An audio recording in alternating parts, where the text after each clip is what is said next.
د اشغال په اور کې سوځېدلي د چمتال یو بل کلي ته مو سر ورښکاره کړ. نواباد د چمتال ولسوالۍ بل کلی دی چې ټول اوسېدونکي یې د کفري لښکرو له لورې د خپلو عزیزانو په ویر غمجن شوي دي. د دغه نواباد د مسجد ملا امام وم، نو د کوره راووتم، دلته مې ماشومانو بوټي وله ډېچاینې راته بندې کړلې. اخر په دې کوڅه کې را روان وو چې دا ماشومان یو مېلمستی وو، دوه بچیان وو.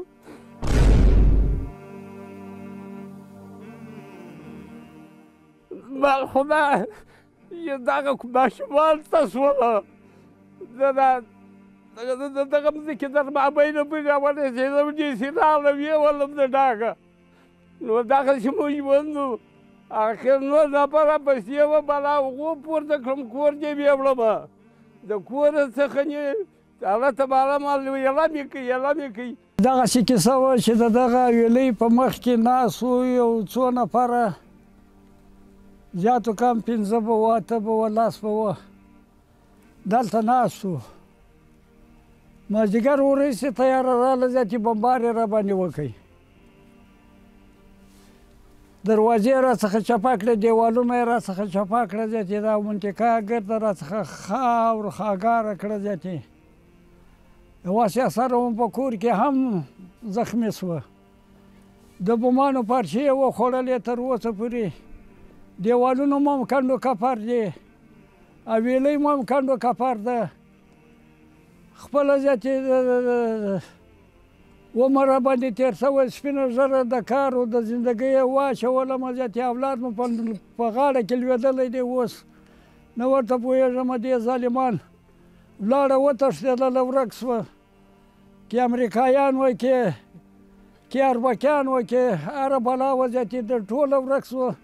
غمونه یې موږ ته پرېښوله. نه مو ماجت پاته شو، نه مو کور پاته شو، نه مو اور پاته شو، نه مو اولادونه پاته شوه.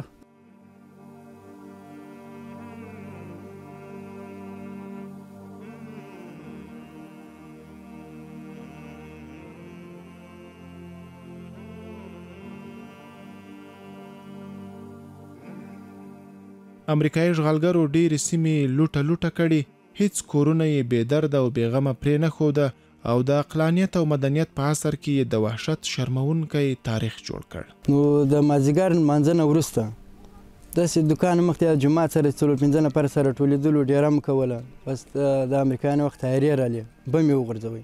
بم چې وغورځوئ نو هغه د ټول سره پاش شو. نو زه تر خاورو لاندې شوم. ما دا حس کوئ چې زه ژوندی نه یم، ولاړم.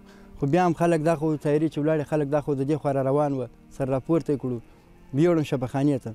نو هلته چې کله په هوش کې راغلم 2-3 ورځې بعد چې ومې کتل چې پښې مې نشته.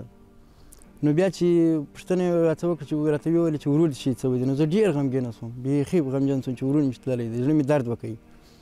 نو اوس د الله نه کومک غواړم، نو دغه حال مو دی، داسې کیسه پېښ شوه ورور.